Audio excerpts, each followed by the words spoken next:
പെരുമ്പാവൂർ നിയോജക മണ്ഡലത്തിലെ സ്വതന്ത്ര സ്ഥാനാർത്ഥിയായിട്ട് മത്സരിച്ച എൽദോ ജോർജ് ആണ് ഇന്ന് നമ്മുടെ വിശിഷ്ടാതിഥി. ഒപ്പം തന്നെ വൈറൽ താരവുമാണ്. നമുക്ക് ചോദിക്കാം. ആദ്യത്തെ ചോദ്യം, എങ്ങനെയുണ്ടായിരുന്നു ഈ ഇലക്ഷനിൽ നിന്നൊരു അനുഭവം? നമസ്കാരം മാം. ഞാൻ ആദ്യമായിട്ടാണ് ഇലക്ഷനിൽ നിന്നത്. അപ്പോൾ വലിയ അനുഭവമാണ്. ജീവിതത്തിൽ തന്നെ എല്ലാവർക്കും കിട്ടാത്തൊരു മഹാഭാഗ്യമാണ്. ഒരു സാധാരണ ഒരു കുടുംബത്തിൽ ജനിച്ച ഞാനിങ്ങനെ ചെറിയ ചെറിയ രാഷ്ട്രീയ പ്രവർത്തനങ്ങളൊന്നും ഉണ്ടായിരുന്നില്ലെങ്കിലും ക്യാമ്പസ് രാഷ്ട്രീയത്തില് സജീവമായിരുന്നു. എന്ന് വെച്ചാൽ ഒരു താക്കോൽ സ്ഥാനത്തേക്കൊന്നും വന്നിട്ടുള്ള ഒരാളെന്നല്ല, പക്ഷെ നമ്മുടെ ആശയങ്ങൾ എപ്പോഴും പറയാൻ ധൈര്യം കാണിച്ചിട്ടുണ്ടായിരുന്നു. അപ്പൊ ഞാൻ എന്റെ കൂട്ടുകാരുടെ അടുത്ത് എപ്പോഴും സംസാരിക്കും. ഞങ്ങളുടെ ഒരു ഇന്റലക്ച്വൽ ഗ്രൂപ്പ് ഉണ്ട്, അവിടെ എപ്പോഴും എന്തെങ്കിലും മാറ്റം വേണമെന്ന് സംസാരിക്കുമായിരുന്നു. അപ്പൊ അങ്ങനെ ഇലക്ഷന് മത്സരിക്കുക എന്നുള്ളത് ഒരു പെട്ടെന്നെടുത്ത ഒരു തീരുമാനമാണ്. ഞാൻ ഇൻസ്റ്റയിൽ റീലൊക്കെ ചെയ്യുന്ന ഒരാളായിരുന്നു. സാമൂഹിക പ്രശ്നങ്ങളെ പറ്റി സംസാരിക്കുകയും അതിനുള്ളൊരു യുവാവിന്റെ ഒരു സാധാരണക്കാരന്റെ ഉത്തരങ്ങൾ എപ്പോഴും പറഞ്ഞുകൊണ്ടിരുന്ന ഒരാളാണ്. ഇലക്ഷന് മത്സരിച്ച് കഴിഞ്ഞപ്പോൾ ഇത് വേറെ ലോകമാണ്. അതുവരെ നമ്മളെ കണ്ട് ചിരിക്കുന്ന ആളുകള്, അല്ലെങ്കിൽ നമ്മളെ കണ്ട ഭയങ്കര നൈസായിട്ട് വർത്താനം പറയുന്ന ആളുകൾക്ക് നമ്മൾ ഒരു കാരണമില്ലാതെ ശത്രുക്കളാണ്. അപ്പോ ഇതിന്റെ അകത്ത് ആരെങ്കിലും നമ്മളെ എന്നും കാണുമ്പോൾ ചിരിക്കുന്ന അല്ലെങ്കിൽ ഷെയ്ക്കാൻ്റെ ഒക്കെ തരുന്ന ആളുകളാണ് നമ്മുടെ പിന്നാമ്പുറത്തിരുന്നിട്ട് കുറ്റം പറയുന്നത്. ഇതൊക്കെ കേട്ട് കഴിയുമ്പോൾ നമ്മൾ ഇതിലൊട്ടും പ്രോ അല്ലല്ലോ. അത്രമാത്രം വലിയൊരു വൈകാരികമായിട്ടുള്ള മനക്കെട്ടി വേണ്ട പരിപാടിയാണ് ഈ രാഷ്ട്രീയ പ്രവർത്തനം, അല്ലെങ്കിൽ ഒരു പാർലമെന്ററി രാഷ്ട്രീയം എന്ന് മനസ്സിലായി.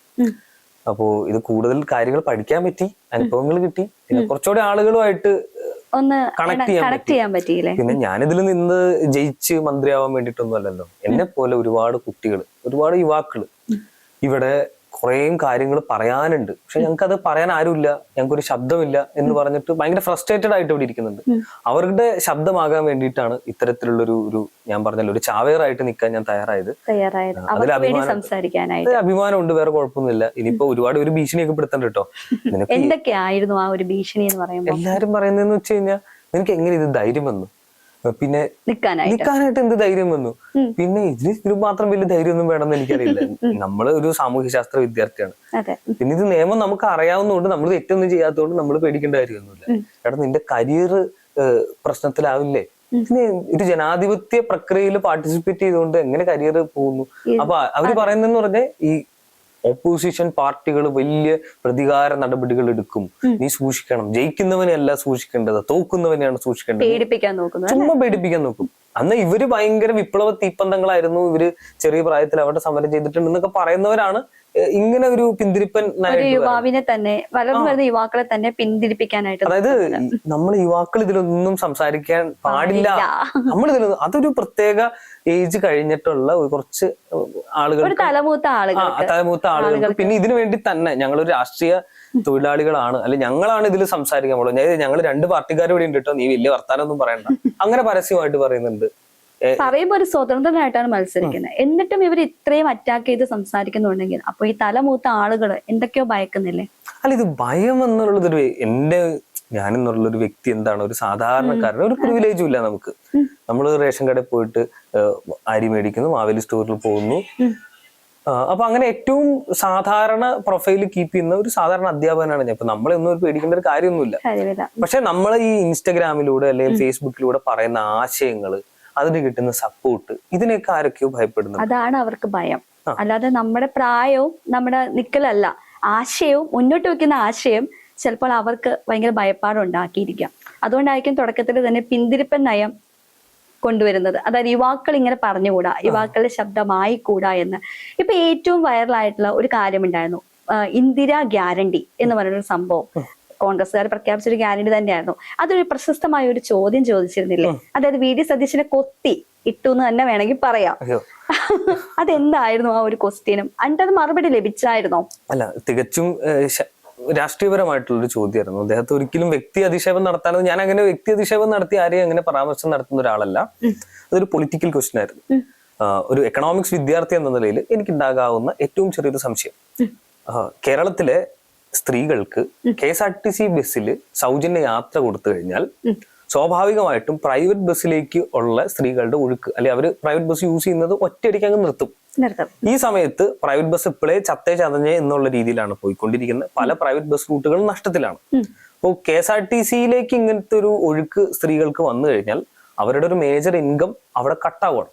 അപ്പൊ ഈ ഒരു ഇൻഡസ്ട്രി തന്നെ നിന്ന് പോകാൻ സാധ്യതയില്ലേ? സാധ്യതയുണ്ട്. തൊഴിൽ നഷ്ടപ്പെട്ടു പോകുന്ന പ്രൈവറ്റ് ബസ് ഡ്രൈവർമാർക്കും കണ്ടക്ടർമാർക്കും ക്ലീനർമാർക്കും ബസ് ഉടമകൾക്കും എങ്ങനെയാണ് നമ്മളൊരു കോമ്പൻസേഷൻ ഫിക്സ് ചെയ്യാം എന്നുള്ളൊരു വളരെ ചെറിയൊരു ഡിമാൻഡ് ആൻഡ് സപ്ലൈയുടെ ഒരു ചോദ്യം മാത്രമാണ് ഞാൻ ചോദിച്ചിട്ടുണ്ടായിരുന്നത്. അതെ, ഉത്തരം ലഭിച്ചായിരുന്നോ? ഇല്ല, ഉത്തരം അദ്ദേഹം അത് കണ്ടിട്ടുണ്ടാവില്ല. അത് സമയം കിട്ടുകയാണെങ്കിൽ അദ്ദേഹം ഉത്തരം പറയും.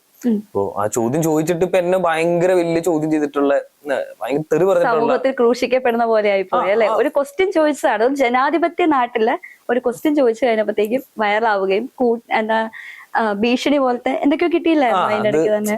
അത് ആ കമന്റ് ബോക്സിൽ തന്നെ നമ്മൾ നോക്കിയൊക്കെ മനസ്സിലാവും. അതിനൊക്കെ രാഷ്ട്രീയ വിദ്യാഭ്യാസം ഇല്ലാത്തതെന്നാ പറയുന്നത്. ഈവൻ ഞാൻ ഒരു ചോദ്യം ചോദിച്ചുകൊണ്ട് വി ഡി സതീശൻ, സാക്ഷാൽ വി ഡി സതീശൻ അദ്ദേഹം അത് വളരെ നീറ്റായിട്ട് കൃത്യമായിട്ട് ഉത്തരം പറയുള്ളൂ. അല്ലാതെ ഇങ്ങനെ ചീത്ത വിളിക്കണം. കാരണം അത്രമാത്രം രാഷ്ട്രീയ വിദ്യാഭ്യാസവും രാഷ്ട്രീയ ഔന്നത്യത്തിലുമാണ് അദ്ദേഹം ഇരിക്കുന്നത്. ഇപ്പോ എതിർക്കുന്നവരോട് മാത്രമുള്ള സഹിഷ്ണുതയല്ല ജനാധിപത്യം, അനുകൂലിക്കുന്നവരോട് മാത്രമുള്ള സഹിഷ്ണുതയല്ല ജനാധിപത്യം, എതിർക്കുന്നവരോട് കൂടിയിട്ടുള്ള സഹിഷ്ണുതയാണ്. ഇത് പറഞ്ഞിട്ടുള്ളത് നെഹ്റു ആണ്.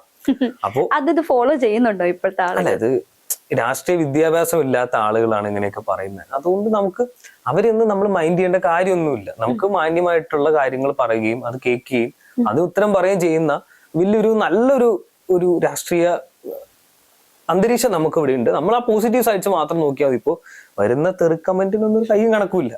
അതെ, ചിലപ്പോ രാഷ്ട്രീയം എന്താണെന്ന് പോലും അറിയാത്തവരായിരിക്കാം ചിലപ്പോ അങ്ങനെയൊക്കെ വന്ന് കമന്റ് ഇടുക. വി ഡി സതീശനെ അല്ലേ പറഞ്ഞേ, അത് പറയാൻ ഭാഗത്ത് നീ ആരാണ് എന്നൊക്കെ ചോദിച്ചിട്ട് കമന്റ് വന്നിട്ടുണ്ടാവില്ല. അല്ല, വി ഡി സതീശനെ അല്ല തീർച്ചയായിട്ടും പറഞ്ഞിട്ടുള്ളത്. പക്ഷെ അവരങ്ങനെ ആയിരിക്കും എടുത്തിട്ടുണ്ടാവുക. ഇപ്പൊ എന്റെ അടുത്ത് ചോദിച്ചിട്ടുള്ള കാര്യം എന്ന് പറഞ്ഞാൽ, ഇപ്പൊ എന്റെ അപ്പൻ എനിക്ക് 10 വയസ്സുള്ളപ്പോ മരിച്ചു പോയതാണ്. അദ്ദേഹം ഒരു കടുത്ത കോൺഗ്രസ്സുകാരനായിരുന്നു. അതായത് ഇന്ദിരാ ഭക്തൻ എന്ന് വേണമെങ്കിൽ പറയാം. അപ്പോ എന്റെ അപ്പന്റെ കൂട്ടുകാരൻ ഒരാൾ എന്നെ ഒരു ദിവസം വഴി തടഞ്ഞു നിർത്തിട്ട് ചോദിക്കുകയാണ്, എന്നാലും ജോർജിന്റെ മകൻ ഇങ്ങനെ ചെയ്യേണ്ടത്, ഇന്ദിരാ ഗ്യാരണ്ടീനെ പറ്റിയാണ് നീ ചോദ്യം ചോദിച്ചത്. അവരിത് വൈകാരികമായിട്ടാണ് എടുക്കുന്നത്. ചോദ്യം ചോദിക്കാമോ? അപ്പോ തീർച്ചയായിട്ടും ചോദ്യം ചോദിക്കുക തന്നെ ചെയ്യണം. അപ്പോ ഉത്തരം നൽകുകയും ചെയ്യേണ്ടത് അവരുടെ ഡ്യൂട്ടിയാണ്. അല്ല, ഇത് ഇപ്പൊ അങ്ങനെ ഞാൻ ഈ ചോദ്യം ചോദിച്ചിട്ട് എനിക്ക് ഉത്തരം തന്നില്ല, എന്നെ പുച്ഛിച്ച് വിടുവാണ് എങ്കിൽ ഞാൻ ഈ ചോദ്യം ചോദിക്കുന്ന എപ്പോ പ്രസക്തമാവും? അവരിത് അധികാരത്തിൽ എത്തുവാണെങ്കിൽ, നടപ്പിലാക്കുവാണെങ്കിൽ, ഈ ഇൻഡസ്ട്രിക്ക് ഇങ്ങനെ ഒരു പ്രശ്നം പറ്റുവാണെങ്കിൽ അത് പ്രസക്തമാവും, ചോദ്യമാവും. ഇങ്ങനെയുള്ള ചോദ്യം ചോദിക്കുന്ന സമൂഹത്തോട് ഉയർന്നു വരണം. നമ്മളെ ഇങ്ങനെ താറടിച്ച് കാണിക്കാനും ചോദ്യം ചോദിച്ചു കഴിഞ്ഞാൽ നമ്മുടെ കഴുത്തില് കയറിട്ട് മുറുക്കുന്ന രീതിയിലേക്കുള്ള ആരോപണങ്ങളും തെറിയും പറഞ്ഞു വിട്ടിട്ടും എന്ത് കാര്യമുണ്ട്? ഇവിടെ ചോദ്യം എന്നെ ഒതുക്കി കഴിഞ്ഞാൽ 1000 പേര് ഇവിടെ വീണ്ടും ചോദ്യം ചോദിക്കാം. അങ്ങനെ ഒരു പേടിയൊന്നുള്ള കമ്മ്യൂണിറ്റി അല്ല കേരളം. പ്രത്യേകിച്ച് യുവാക്കള്, ഇപ്പോ യുവാക്കളാണെങ്കിലും യുവതികളാണെങ്കിലും ഒരേപോലെ ഇപ്പൊ സമൂഹ മാധ്യമത്തിൽ നമ്മൾ കണ്ടു ഒരുപാട് രാഷ്ട്രീയം സംസാരിക്കുന്ന ഒരുപാട് ആളുകളുണ്ട്. അവരെയൊക്കെ തുടക്കത്തിൽ തന്നെ മുളയിലെ നുള്ളാനായിട്ട് ഒരു PR എടുത്തൊരു ടീം പ്രവർത്തിക്കുന്നുണ്ട് കമന്റ് ബോക്സിൽ തന്നെ. നമുക്ക് നോക്കിയാൽ കാണാം. അത്തരമൊരു അറ്റാക്ക് താങ്കൾക്കും നേരിട്ടിട്ടുണ്ട്. അത് തന്നെയാണല്ലോ ഈ ഒരു ക്വസ്റ്റ്യന്റെ ബേസ് ആയിട്ടുള്ള കാര്യം തന്നെ.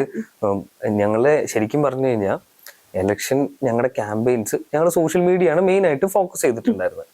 ഫേസ്ബുക്ക് അധികം ഫോക്കസ് ചെയ്തിട്ടുണ്ടായിരുന്നില്ല, ഇൻസ്റ്റാഗ്രാം ആയിരുന്നു ഫോക്കസ് ചെയ്തിട്ടുണ്ടായിരുന്നത്. അതൊരു വേറിട്ടൊരു പ്രചരണ രീതി തന്നെയായിരുന്നില്ലേ? അതെ. പക്ഷെ ഇപ്പൊ നാട്ടിലുള്ള പ്രശ്നം എന്ന് പറഞ്ഞാൽ അവൻ ഇൻസ്റ്റയിലും ആളുകൾ ശരിക്കും പറഞ്ഞു കഴിഞ്ഞാൽ നമ്മൾ വിശ്വസിക്കണ്ടായില്ല. അപ്പൊ ഞാൻ മുണ്ടുടുത്തിട്ടില്ല, അതുകൊണ്ട് ഞാനൊരു രാഷ്ട്രീയക്കാരനല്ല. ഞാനൊരു ചെറുപ്പക്കാരനാണ്, അതുകൊണ്ട് എനിക്ക് രാഷ്ട്രീയ വിദ്യാഭ്യാസം ഇല്ല. എനിക്ക് തോന്നുന്നു ആളുകൾ ഈ പറയുന്ന ആളുകളുടെ രാഷ്ട്രീയക്കാരുടെ ഒരു മുഖമുദ്ര എന്ന് പറയുന്നത് മുണ്ടും അതേപോലെ രാഷ്ട്രീയത്തിന്റെ ഒരു ഏജും ആണെന്ന് തോന്നുന്നു. ശരിക്കും ഇതാണോ രാഷ്ട്രീയം? അത് അവരുടെ ഒരു തെറ്റിദ്ധാരണയായിരിക്കും. പിന്നെ ഞാൻ കാറിലല്ല വന്നിറങ്ങുന്നത്, ഞാൻ ബൈക്കിൽ പോയിട്ടാണ് പ്രചരണം നടത്തുന്നത്. ഇതൊക്കെയാണ് നമ്മൾ ഇവൻ എന്ത് സ്ഥാനാർത്ഥി എന്ന് പലരും ചോദിച്ചത്. പിന്നെ ഞാൻ മുണ്ടിലിട്ട് മാറേണ്ട വന്നു.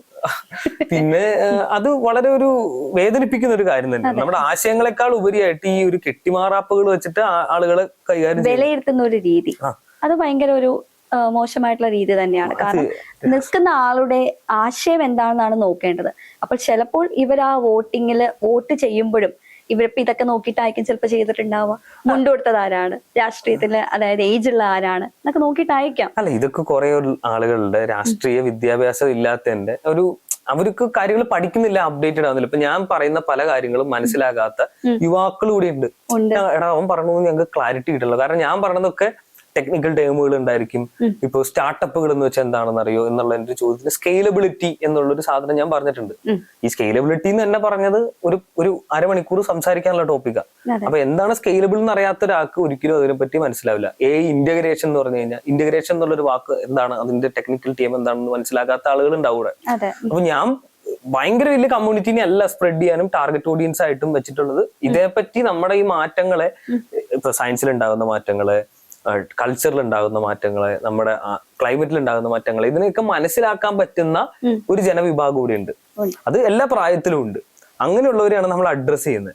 അങ്ങനെയുള്ളവർക്ക് ഇത്തരത്തിലുള്ള ഡ്രസ്സിന്റെയോ അല്ലെങ്കിൽ ഫിസിക്കൽ അപ്പിയറൻസിന്റെയോ ഒന്നും ആവശ്യമില്ല, ലക്ഷറിയുടെ ആവശ്യമില്ല. അവർക്ക് കറക്റ്റ് നമ്മുടെ വാക്കുകളിൽ അവര് ആളുകളെ കണക്ട് ചെയ്യാൻ പറ്റും, സാധിക്കും. ഞാനിപ്പോ പറഞ്ഞിട്ടുള്ള പല കാര്യങ്ങളും ഇപ്പൊ നാട്ടില് ഞങ്ങൾ ഇങ്ങനെ ചർച്ച ചെയ്യുമ്പോൾ ഇതെന്താണ് എന്ന് എനിക്ക് വീണ്ടും പറഞ്ഞു കൊടുക്കേണ്ടതായിട്ട് വന്നിട്ടുണ്ട്. അപ്പൊ അത് നമ്മുടെ വിദ്യാർത്ഥികളിലും യുവജനങ്ങളിലും രാഷ്ട്രീയ വിദ്യാഭ്യാസം ഇല്ലായ്മയും പിന്നെ എല്ലാവരും എല്ലാ സബ്ജക്റ്റിലും ടോപ്പല്ല. അപ്പോ അങ്ങനെ ഒരു പരന്ന വായനക്കാരനായിട്ടുള്ള ആളുകൾക്കാണ് നമുക്ക് കൃത്യമായിട്ടുള്ള കാര്യങ്ങൾ മനസ്സിലാക്കാൻ പറ്റും, ഇതിന്റെ ഒരു കണക്ഷനും കാര്യങ്ങളൊക്കെ. ഇപ്പൊ എന്തായാലും ഞാൻ ഒരു പെരുമ്പാവൂരിന്റെ വികസന രേഖ എന്ന് പറഞ്ഞുകൊണ്ടാണ് ഇൻസ്റ്റാഗ്രാമിൽ കാര്യങ്ങൾ പറഞ്ഞിട്ടുള്ളത്. പോസ്റ്റർ ഒട്ടിക്കല് ഞങ്ങൾ വളരെ കുറച്ച് പോസ്റ്ററുകളാണ് ഒട്ടിച്ചിട്ടുണ്ടായിരുന്നത്. 700 പോസ്റ്ററാണ് ഒട്ടിച്ചുള്ളൂ. അത് ഞങ്ങൾ ഇലക്ഷൻ നിൽക്കുന്നുണ്ടെന്നുള്ള സീരിയസ്നെസ് കുറച്ച് ആളുകളിലേക്ക് പകർത്താൻ വേണ്ടിയിട്ടാണ് ഒട്ടിച്ചിട്ടുണ്ടായിരുന്നത്. അത് വളരെ നല്ല രീതിയിൽ ഞങ്ങൾ അത് സംസ്കരിക്കാൻ വേണ്ടിയിട്ട് പ്ലാൻ ചെയ്തിട്ടുണ്ട്. ഞാൻ ശരിക്കും പറഞ്ഞ പോസ്റ്ററിനും ഫ്ലെക്സിനും ഒക്കെ എതിരാണ്. പക്ഷെ അത് ഒട്ടിക്കാതിരുന്നിട്ട് ആളുകൾ നമ്മളൊരു ഇലക്ഷൻ കാൻഡിഡേറ്റ് ആണെന്നുള്ള സീരിയസ്നെസ് അംഗീകരിക്കുന്നില്ല. അവർക്ക് വേണ്ടത് ഇലക്ഷൻ ആണോ, സ്ഥാനാർത്ഥിയുടെ പോസ്റ്റർ വേണം. പോസ്റ്ററാണെങ്കിലും മുക്കിലും മൂലയിലും എവിടെ തിരിഞ്ഞാലും മുഖം കാണണം എന്നൊരു മട്ട് തന്നെയാണ്. ശരിക്കും പറഞ്ഞാൽ അതൊക്കെ ഒരു മാറ്റേണ്ട ഒരു അത് തന്നെയാണ്. അടുത്ത ഇലക്ഷനൊന്നും തീർച്ചയായിട്ടും ഇത്തരത്തിലുള്ള പോസ്റ്ററുകളോടൊന്നും ഒരു പ്രസക്തി ഉണ്ടാവുമെന്ന് എനിക്ക് തോന്നുന്നില്ല. കാരണം ഈ നല്ല പോസ്റ്ററുകൾ, ഒരു 2 ലക്ഷം പോസ്റ്ററൊക്കെ നമ്മൾ റോട്ടിൽ ഒട്ടിച്ചു. ഒരു മുഖ്യധാര രാഷ്ട്രീയ പാർട്ടിയുടെ അംഗമാണ്. പക്ഷെ അയാളിപ്പോ ഒരു കാര്യം ചെയ്യും, പാർലമെന്റിൽ ചെന്നു, അയാൾക്ക് ഒരു ബില്ലിനെ പറ്റി മനസ്സിലാക്കാൻ പറ്റുന്നില്ല. എന്ത് ചെയ്യും? സംസാരിക്കാൻ പറ്റുന്നില്ല. അങ്ങനെ ഒരുപാട് ആളുകളുണ്ട്. ഇപ്പൊ പാർലമെന്റിലാണെങ്കിലും നിയമസഭയിലാണെങ്കിലും ഒരു ചോദ്യം പോലും ചോദിക്കാത്ത ആളുകളുണ്ട്. ഇപ്പൊ എനിക്ക് ഏറ്റവും വേദനിപ്പിച്ച കാര്യം എന്ന് പറഞ്ഞപ്പോ ഇന്ത്യ എല്ലാ കാര്യത്തിലും അടിപൊളിയാണ്. നമ്മള് മൈക്രോ ഇലക്ട്രോണിക് ചിപ്പുകളുടെ കാര്യത്തിൽ മാത്രമാണ് പ്രൊഡക്ഷനിൽ കുറച്ച് പുറകിൽ നിൽക്കുന്നുള്ളൂ. അതുകൊണ്ടാണ് നമ്മുടെ നാട്ടിൽ ഇത്തരത്തില് ഈ ചിപ്പുകളുടെ പ്രൊഡക്ഷൻ വളരെ കുറവ്, അല്ലെങ്കിൽ അതിനുള്ള ടെക്നോളജി നമുക്കില്ല, അതിന്റെ അസംസ്കൃത വസ്തുക്കൾ നമുക്ക് കളക്ട് ചെയ്യാൻ പറ്റുന്നില്ല എന്നതുകൊണ്ടാണ് നമ്മളിപ്പോ ഏറ്റവും കൂടുതൽ വികസനത്തിലും എക്കണോമിക്സിലും നമ്മൾ കുറച്ച് പുറകോട്ടേക്ക് നിൽക്കുന്നത്. ഇതിന് കേരളത്തിൽ ഒരുപാട് അവസരങ്ങളുണ്ട്. ഇപ്പോ വിഴിഞ്ഞം പോർട്ട് നമ്മുടെ അടുത്തുണ്ട്, അല്ലെങ്കിൽ നമുക്ക് മെച്ചപ്പെട്ട ഒരു എഡ്യൂക്കേറ്റഡ് കമ്മ്യൂണിറ്റി ഇവിടെ ഉണ്ട്. എന്തുകൊണ്ട് ഈ എംപിമാർക്ക് ഇവിടെ ഇന്ത്യയിൽ കേരളത്തില് ഒരു ചിപ്പുകളുടെ ഒരു പ്രൊഡക്ഷന്റെ ഹബ്ബായിട്ട് മാറ്റാൻ ഉള്ള ആർജവും ഇതിനെപ്പറ്റി പഠിച്ച് ഇപ്പൊ നേരെ പോയിട്ട് ചൈനയായിട്ട് അല്ലെങ്കിൽ ജപ്പാനായിട്ട് പോയിട്ട് അതിന്റെ ടെക്നോളജി മനസ്സിലാക്കിയിട്ട് ഇവിടെ അതിനുള്ള സാഹചര്യം ഉണ്ടെന്ന് പറഞ്ഞിട്ട് ഇനിയിപ്പോ ചിപ്പുകളായിരിക്കും വരാൻ പോകുന്നത്. കാരണം വെച്ച് കഴിഞ്ഞാൽ ഇപ്പൊ ചൈന, അമേരിക്കയും ചൈനയും തമ്മിലാണല്ലോ ഇപ്പൊ ചിപ്പുകളുടെ ഒരു യുദ്ധം തന്നെ ഇനിയിപ്പോ വരാൻ പോകുന്നത്. അതിനിടയ്ക്ക് ഇനിയിപ്പോ ചിപ്പുകളായിരിക്കും സംസാരിക്കാൻ തീർച്ചയായിട്ടും ഇന്റഗ്രേഷൻ ഇതിന്റെ ഒക്കെ ഒരു ഇന്റർ കണക്ട് ആണല്ലോ. അപ്പൊ നമുക്ക് ശരിക്കും പറഞ്ഞാൽ ഇനി നല്ലൊരു എന്താ പറയുക, ഒരു ബിസിനസ്സുകാരൻ എങ്ങനെയാണോ, സ്റ്റാർട്ടപ്പ് ഫൗണ്ടർ എങ്ങനെയാണോ, അല്ലെങ്കിൽ ഒരു സെയിൽസ്മാൻ എങ്ങനെയാണോ തന്റെ പ്രൊഡക്റ്റിനെ ഒരു മാർക്കറ്റ് ചെയ്യുന്നത്, അതേപോലെ എല്ലാവരും കൃത്യമായിട്ട് അവരുടെ മണ്ഡലത്തിന്റെ കാര്യങ്ങൾ പഠിക്കുകയും അവിടുത്തെ ജനങ്ങൾക്ക് എന്ത് ആവശ്യമുണ്ടെന്ന് മനസ്സിലാക്കുകയും അത് ബലം പ്രയോഗിച്ചെങ്കിലും മോളിൽ പോയിട്ട് അല്ലെങ്കിൽ കേന്ദ്രത്തിൽ പോയിട്ട് അല്ലെങ്കിൽ കേരള സർക്കാരിൽ പോയിട്ട് മേടിച്ചെടുക്കാനുള്ള കഴിവാണ്. അത് ഭരണ പാർട്ടിയാണ് അല്ലെങ്കിൽ പ്രതിപക്ഷ പാർട്ടിയാണെന്ന് പറഞ്ഞുകൊണ്ട് മാത്രം കാര്യമില്ല. കാരണം തങ്ങളെക്കാൾ കഴിവുള്ള ആളുകൾ പ്രോട്ടോടൈപ്പ് അങ്ങ് വെക്കും. പ്രോട്ടോടൈപ്പ് എന്ന് വെച്ച് കഴിഞ്ഞാൽ വർക്കിംഗ് മോഡൽ അല്ലെങ്കിൽ പ്രവർത്തിക്കുന്ന മാതൃക എന്നാണ്. അപ്പോ അത് കൃത്യമായിട്ട് വെക്കണം. ഞങ്ങളുടെ ഇവിടെ ഇത്ര സ്ഥലമുണ്ട്, ഇത്ര ആളുകളുണ്ട് ഇവിടെ, ഞങ്ങൾ ഇത്ര പേര് ഇത് സെറ്റ് ചെയ്യും ഈ ടൈമിനുള്ളിൽ എന്ന് പറഞ്ഞ് കാര്യങ്ങൾ വലിപ്പിച്ച് പൈസ അതിന്റെ പുറകെ നിന്ന് മേടിച്ച് കാര്യം നടത്തിയെടുക്കണം. ഇപ്പൊ നമ്മുടെ അധികാര വൃന്ദവും ജുഡീഷ്യറി, പോലീസിങ്, അതുപോലെ തന്നെ രാഷ്ട്രീയക്കാര്, ഇതെല്ലാം നല്ല ഇന്റഗ്രേറ്റഡ് ആയിട്ട് വർക്ക് ചെയ്തെങ്കിൽ മാത്രമാണ് ഈ സിസ്റ്റം മുമ്പോട്ടേക്ക് പോകുള്ളൂ. ഞാൻ പറയുന്നത് എന്താന്ന് വെച്ച് കഴിഞ്ഞാൽ നമ്മുടെ ഇവിടെ ഓരോ സ്ഥലത്തും ഓരോ ഡിഫറെന്റ് ആയിട്ടുള്ള പ്രോജക്ടുകൾ ഇംപ്ലിമെന്റ് ചെയ്യും. ഇപ്പൊ എല്ലാവരും ടൂറിസം എന്ന് പറഞ്ഞ് നിലവിളിക്കുന്നുണ്ട്.